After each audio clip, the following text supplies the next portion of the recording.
Not only did Ferrari just break the entire car world, they also broke Shmee. If you haven't already seen, Ferrari just released their first ever fully electric SUV, the Ferrari Luce. Luce means light in Italian. This is the heaviest car Ferrari's ever made, so the car they called light is also the heaviest, which is off to a great start already, just at the name. Ferrari names haven't necessarily made a lot of sense in recent years, some being very straightforward, like the 12-cylindry being the 12-cylinder, go figure, and just some of their names have been questionable. They've always been a little bit of like a if you know type of naming system, which is fine, but this one just doesn't make any sense because it contradicts what it is. Before we get too far into this Ferrari rant, please subscribe for me if you're not already, like the video, leave a comment telling me how you feel about the Ferrari Luce, and let's get back to the video. Now, I want to show this before we get too far into the video. I've got my Ferrari jacket on because I like Ferrari. I like a lot of the cars that they've made in the past.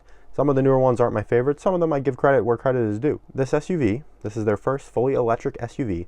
It costs more than their V12 Puro Sangue SUV. It weighs almost 5,000 pounds. I think it's like 4,900 something pounds. It's got 1,035 horsepower, so it's got plenty of power. The 0 to 60 time is in 2.5 seconds. They want $640,000 for this car. You know what other cars can do? 0 to 60 in 2.5 seconds that are big electric SUVs or electric cars. Tesla Model X Plaid, faster than that, I believe. Porsche Taycan Turbo S, faster than that. The new electric Cayenne, same power. All these cars that I'm listing are a quarter, some of them are a fifth of the price. And if you go used ones, I'm pretty sure you could pick up a Taycan Turbo S in the United States for about 60 grand. You could buy 10 Taycan Turbo S's, the fastest Porsche electric sedan that you could ever want, for one of these Luces. So that's already a problem. So the car's performance already doesn't make it special in any way really, other than it says Ferrari on it. But before we get to how Shmee was broken by Ferrari, let's talk about what this car really is, because Johnny Ive has been heavily connected to this car. He was the chief designer of the iPhone years ago. I haven't really seen anybody else talk about this yet, but yeah, chief designer of the iPhone. He worked for Apple. Apple was working on a car for years and years and years. I remember I used to hear about it all the time from like some of the tech channels saying, oh, Apple's going to have a car, it's the Apple car or whatever. And then I want to say 2 or 3 years ago, I don't remember the exact date, that car was like, Apple's like, oh, we're not doing it anymore. Now a few years later, the guy that was the chief designer of the iPhone and sits on the board of Ferrari and Apple, this car comes out, heavily inspired and designed by him. Now, I do have a friend who's in Italy that said the interior of this Luce is very high quality when you interact with it. There's a lot of metal, a lot of really high quality feeling leather, and that specifically like the way the software interacts with like the physical buttons in the car feels very like iPhone-esque, higher level than you would expect in a car. So that makes sense, and that's a good thing that, that guy had that type of input on the car. But unfortunately, the product that it's attached to is this just nothing resembling a Ferrari SUV in terms of looks or performance. I mean, it doesn't look like a Ferrari. It doesn't really perform like a Ferrari because it's not really better than stuff you could buy from any other brand, not even other supercar brands. Tesla, Porsche, Audi, like they all have these electric cars that are more than capable. So I don't know this for sure, I'm just speculating here, but I think this car is probably what the Apple car was going to be, and Ferrari kind of had to take it and run with it. And I don't know if they were allowed to have any input on this. I know Flavio Manzoni, his designs have been very controversial in recent years, we'll say. The Dodici Cilindri with that black stripe at the front, the F80 with that same black stripe at the front. Not a lot of people have loved these. The Amalfi and the Roma have not exactly been the best looking cars either. So Ferrari's design language hasn't been great recently anyway, but this is worse than all that. It almost doesn't look like a real car. It looks like it should be in like Roblox or something, like not a real car on the road. It does almost feel like Ferrari's not targeting their own customers with this car. Like, I don't know if they're just trying to get people that care really about tech, but other than like the iPhone guy having something to do with this car, it doesn't really seem like the tech is any better than all the other competitors' electric SUV. I mean, I don't really care about these cars too much, so I don't pay super close attention to them, as you can probably tell from other videos on my channel. But like that new electric Cayenne just seems like a better car than this for a fourth the price. Like, I don't know why you would buy this car. And I really don't know why you'd buy this car instead of the frickin' V12 715 horsepower Puro Sangue that I think they just released a handling pack or something for last week. So like the Puro Sangue is less money than this car and is way better of a driving experience. And I guess because of all those factors, that's why I just feel like this car is not really meant for current Ferrari customers. I almost feel like they're trying to get like people with a ton of money in the tech space, maybe these people making money off the AI stuff.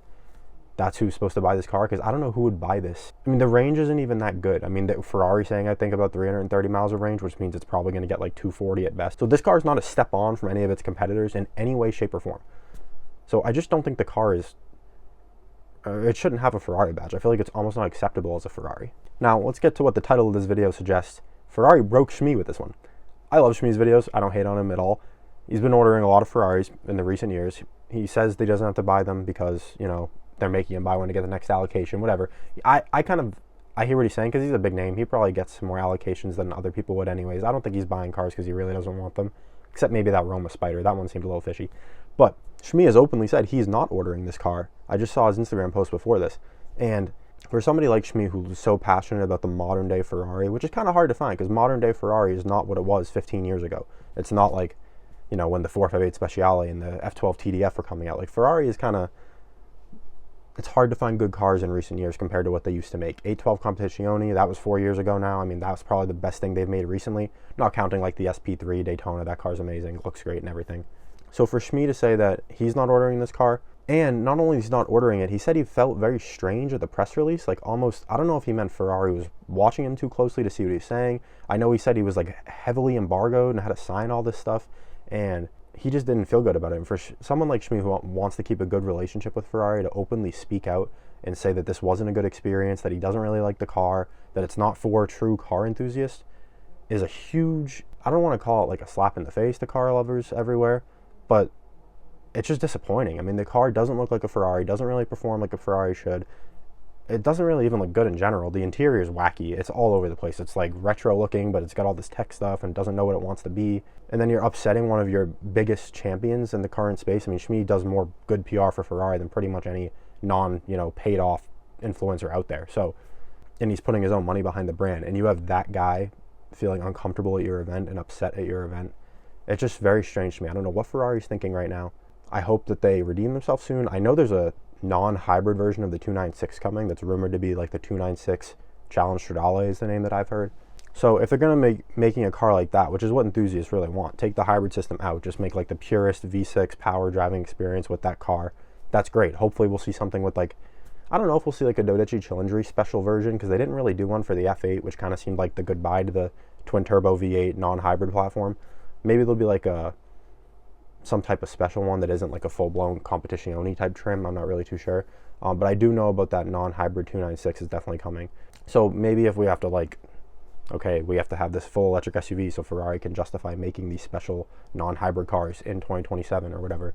Okay, but the fact they're alienating journalists and stuff, like car people and people that like Ferrari, and just making this not good product is very upsetting. So let me know what you guys think about the Luce. Leave a comment. Tell me, do you think it's ugly? Do you think everyone's freaking out too much over it? I love Ferrari. I really do. I like the 812 Competizione Aperta is probably one of my favorite like top 5 cars ever. I just think that car is perfect. And the McLaren flag's not there to be like a dig at Ferrari or something like that. I just use it for my backgrounds because I like the brand a lot and the look it gives. But Ferrari just missed on this one, and hopefully they can get it together. So as always, guys, I hope you enjoy this Exotics Anonymous video. Please subscribe and stick around to see more future videos, and like this one for me if you haven't already. Check out some other videos on my channel. I've been putting out a ton of content recently, so I want to keep it up. So please support the channel, and I will see you in the next video.